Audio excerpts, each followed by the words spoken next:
where does all this hatred for capitalism come from? The most annoying remarks on capitalism comes from the people who understand it the least.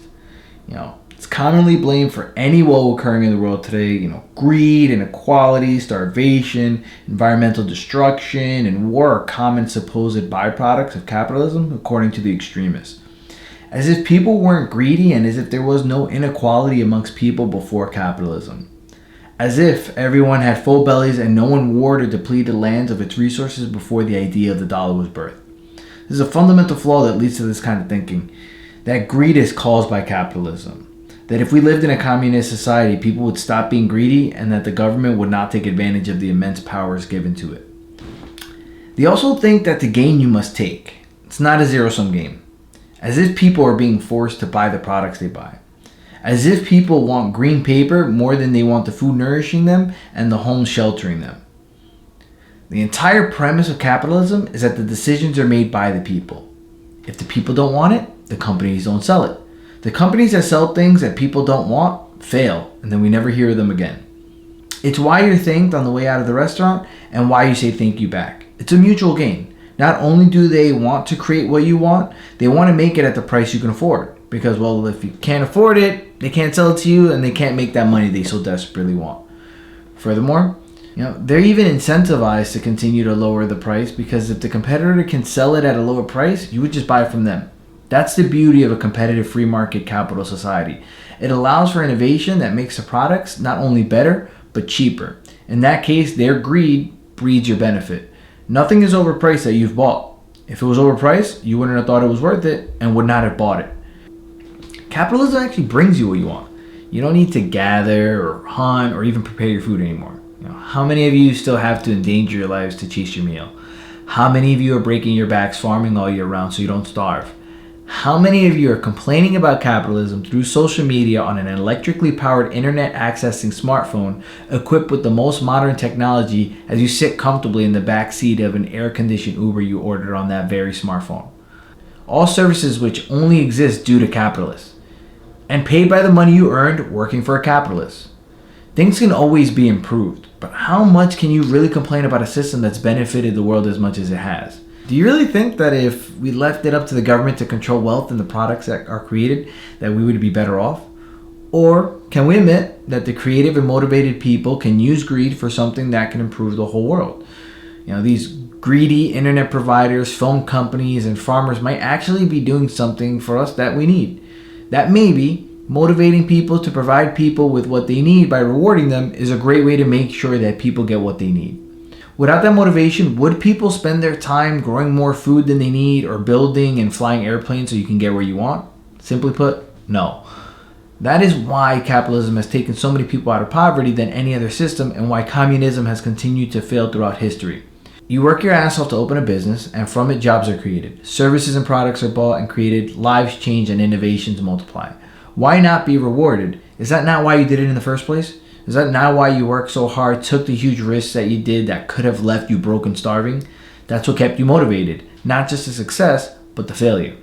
But what if it isn't your money? What if when it failed, you could just take money directly from people and throw it at the problem?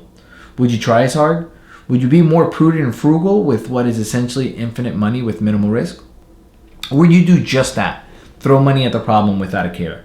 That's what happens with socialism, and it's its biggest complaint. The operators don't care as much, so you get a lower quality, overpriced product or service. And this time, yes, it is overpriced because you are now forced to buy it. No matter if you choose it or not, you have to pay for it and at the price they demand. Not a price chosen by the people in the market, but a price chosen arbitrarily by a person who was just hired for a job. Not an elected official that you can vote out, but a bureaucrat. A person who's rewarded by inflicting more law and more regulation, no matter what ripple effects it may cause. No matter the increase in price or the degradation of quality, and no matter how much tax it costs to enforce and maintain that regulation. And then no matter if that leads to even more pointless destructive regulations that cost more tax money. Socialism and communism still operate with capitalism anyways. They still have capital and they still have product. It's just a matter of who owns the means of productions. It's not an argument of greed versus generosity. It's an argument of a system that promotes purposeful productivity versus a system with too much control and too much consolidated power and one overbearing government. A government status that can just be given and kept in the most corrupt manner. You can give it to your friend or your family, who cares? They can have that job. Wouldn't you rather the choice be made by us than a nameless bureaucrat with intentions and purposes that are only known to them and those that they deal with? Even if giving the government all that power wasn't so open for corruption, let's say every single person was good-hearted and wanted the best for everybody else. The next question would be, is it effective? Will it feed more people? Will it educate more people? And would it create more security for more people? The ability to accumulate wealth gives people the incentive to overproduce and supply as many people as possible. It allows us to adapt. Let's not be overly optimistic of how the universe operates. It will send meteors from the sky, tear the ground beneath us, spread deadly disease, wipe out our food production. Which system would be best prepared to push people to tackle travesty? A mobile one that motivates people, or a stagnant, overbearing one? Humanity has struggled since its conception. People worked around the clock to make sure that they and their families were fed, that they were sheltered and clothed, and even with all the time and wisdom they had, it still wasn't enough to prepare them for the apocalyptic event that wiped them out. They did not prepare enough.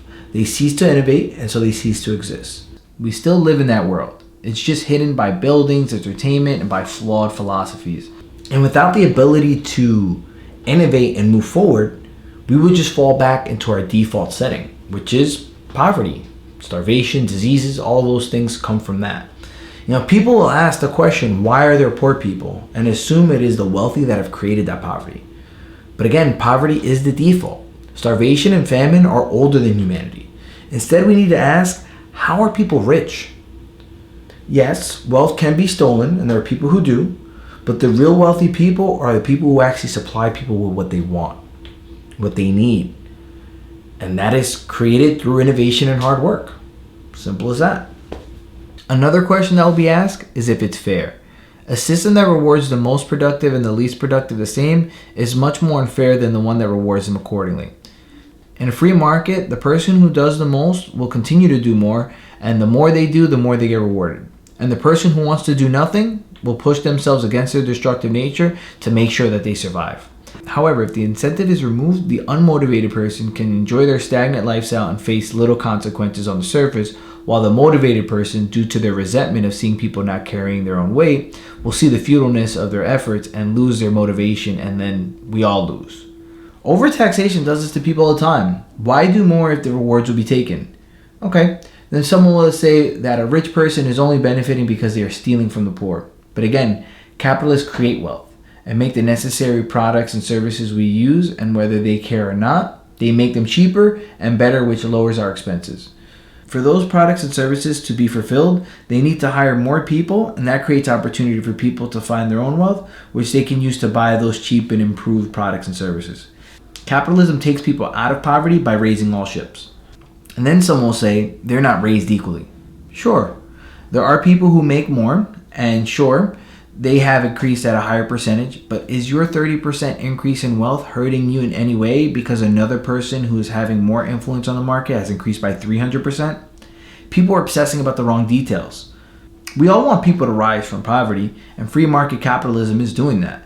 People below the poverty line decades ago didn't have cars, refrigerators, and air conditioning, but they do now. Go back far enough, and even the filthy rich didn't have any of those, because things are getting better, not worse. People years ago couldn't even dream of that being an opportunity, and innovation is what's to thank. So we need to keep pushing. We need to continue to work hard and grow and innovate, because so far that is what's helped humanity grow and what keeps things most secure from all the uncertain disasters around the corner. And now this is possible. The world is much better off. Even a homeless person has more food, shelter, and medical care than they've ever had before. Then your next question might be, what about the destruction capitalism creates? However, innovation reduces inefficiencies, pollution, wastefulness. What was more animal friendly than the horses and oxen being liberated by the innovation of machinery on farms due to it being cheaper and more efficient? Oil and gas are having their repercussions seen now, but even oil had its own environmental moment when the population of the whales rebounded due to it no longer being efficient to hunt whales for their blubber so people can light their homes. It is the free market now that is pushing the innovation of solar and wind. Capitalists have done more for renewable energy and the fight against pollution than politicians, protesters, and activists combined. The government instead has been slowing it down with all their oil subsidies and other private interests. And the story goes on and on. This applies to the medical industry, education, anything you can think of. If you're going to have a strong opinion on the matter, do the research. If you want to get more of an idea of these ideas that I'm sharing here, look up Milton Friedman, Thomas Sowell. You get a much fuller picture of what I'm explaining here. It's just been proven over and over again. And the backlash that capitalism is getting in our culture is only going to be more destructive. Because at the end of the day, freedom, innovation, competition, and opportunity give us the ability to adapt, give us the ability to produce, which is going to help us create wealth and help people improve their lives and get out of poverty. A free market capitalist society is what's going to help these people, not wishful thinking and shouting.